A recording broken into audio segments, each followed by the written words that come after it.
To one and a half present here. Sorry, I may not feel. I will never feel comfortable with it if I stand there. That's why I'm doing this. Thank you.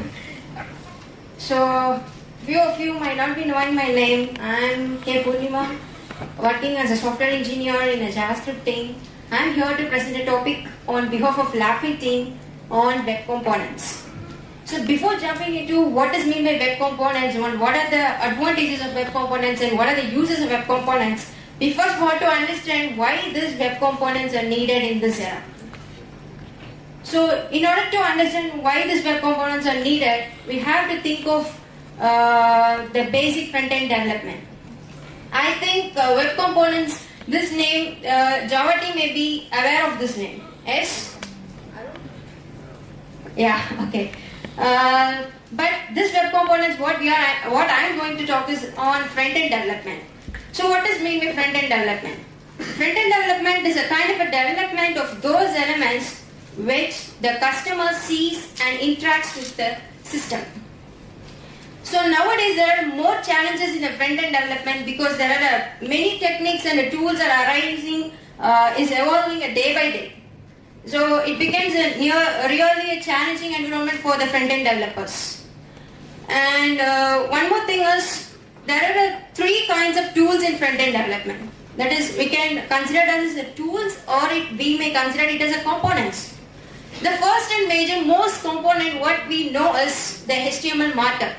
The first component is HTML markup and the second component is presentation layer. That is the CSS, and the third most component is overall logic, the JavaScript. Even though these three components are there, still we cannot create a complex web application with the use of these HTML tags. Why? We have to think. We cannot make a complex web application with the HTML tags which we have. You all know well that building a modern web application is really a complex thing, and more than that, developing a complex application is it is very hard because it needs a lot of tools, it needs a lot of testing, and it needs a lot of libraries and frameworks in order to develop a complex application.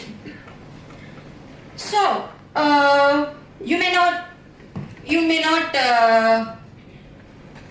be with me. I believe that you will never understand why I am telling that we cannot build a HTML application by using HTML tags. You will never believe, but I will show you.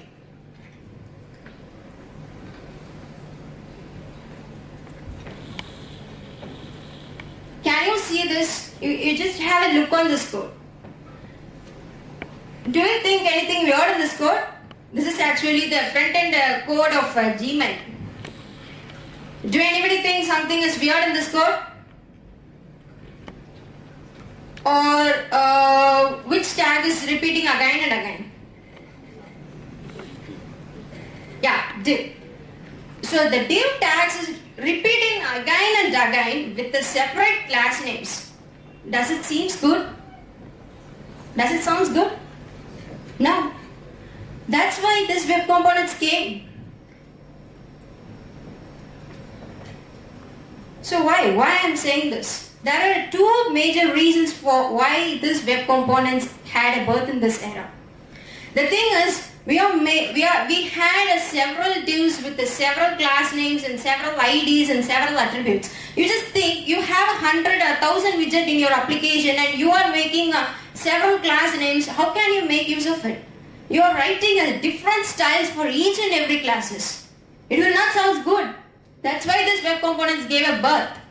So, and this is one reason, and the another reason is the HTML tags. We are using only the low-level semantic tags in our application. The HTML is not allowing us to develop a new HTML tags, and it is not allowing us to use any complex tags in our application. So do you think this as a fault of developer, the Gmail code? You just saw the Gmail code now. Do you think that this is a fault of a Gmail team, or do you think that this is a fault of a developer? No. This is the actual fault of a HTML. It doesn't allow us to create a complex application. So the W3C addresses this problem and had given us a birth as web components. So now we will see what does web components mean and why we are going to use these web components. So see, this is web components diagram. You can see this the code. This is your code which contains HTML, CSS and JavaScript. If you pass it into the web components, we can get a reusable components. We can just split these code into a pieces. So what does this mean? I'll explain you.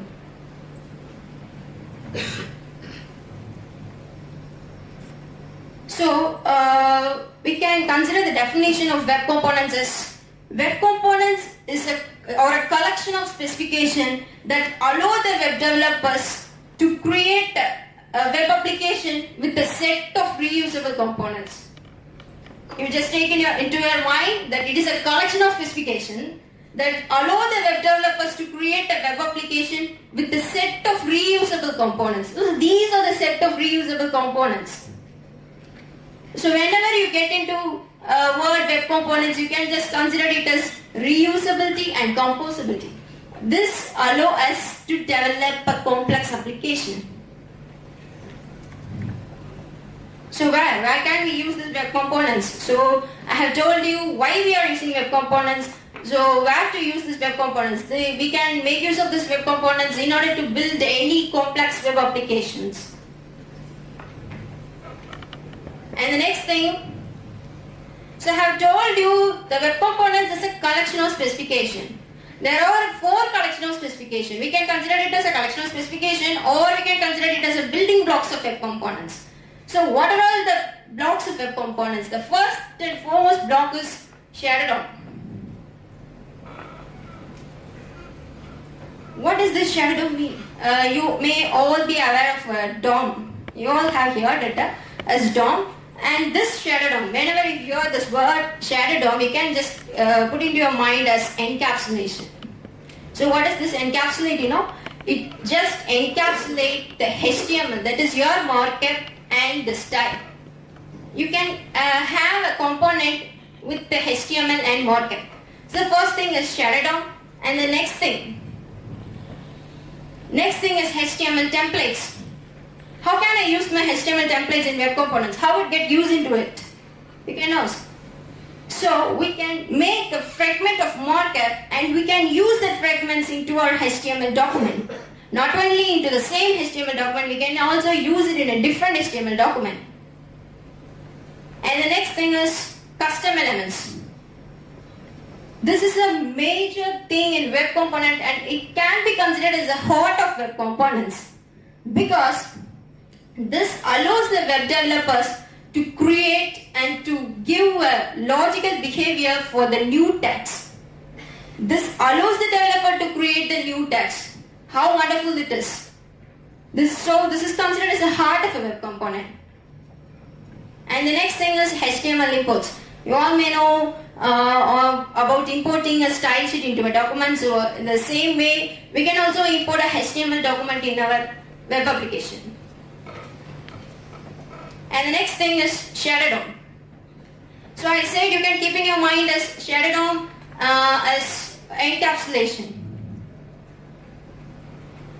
So here, as I said, that it encapsulates both the style and markup. We can generally consider it as a DOM tree encapsulation.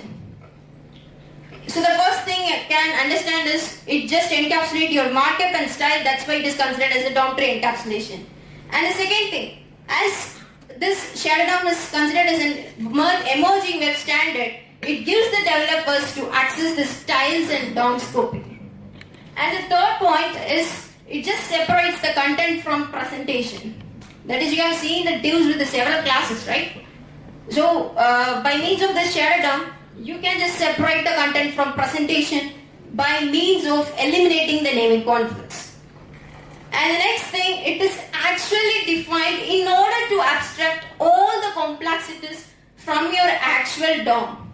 I will show you what is the actual DOM and how it is used and what is the shadow DOM. You will come to know the fourth point later. And the next thing is key enabler. By using this create shadow root, we can make a shadow DOM. We, the developers, can make a shadow DOM. So in order to make use of this shadow DOM, what you have to do is you have to fire up a developer tools. In the developer tools, you have to click on the settings. In the settings, you have to enable show user agent shadow DOM. Only after enabling this, you can see the shadow DOM in your application. So I will give you a real-time example which you may be aware of it. So the shadow DOM video tag.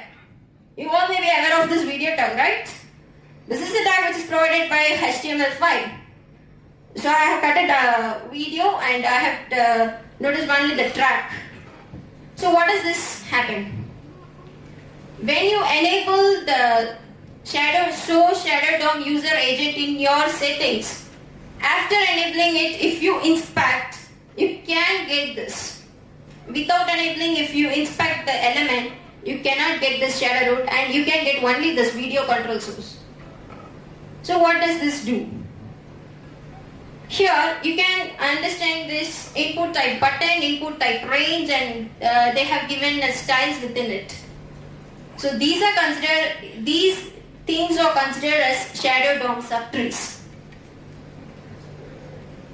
So I will show you the specification, shadow DOM specification. So you can see this, the left nodes which are green in color is considered as the actual DOM. This is your actual DOM. And these things are shadow DOM, which you have seen that input type as a button and as a range. These are shadow DOM. Each and every shadow DOM is separated by means of a shadow boundary.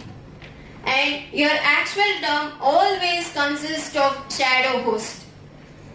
And each and every shadow DOM will have a shadow root. The shadow host which is having a dashed arrow to a shadow root which is crossing your shadow boundary, it gives a reference to each and every shadow root. If you inspect this shadow root always encapsulates with its child. See, these are all the child elements with it. And this is the thing which is possible only at the passing time. If we inspect the element and the rendering time, this actual DOM and the shadow DOM becomes into a single tree. See, this is the video element, and we had a shadow root child as button, and we have another shadow root child as range. So it has another two child as play button and pause button, and this range has another two child as thumb and track.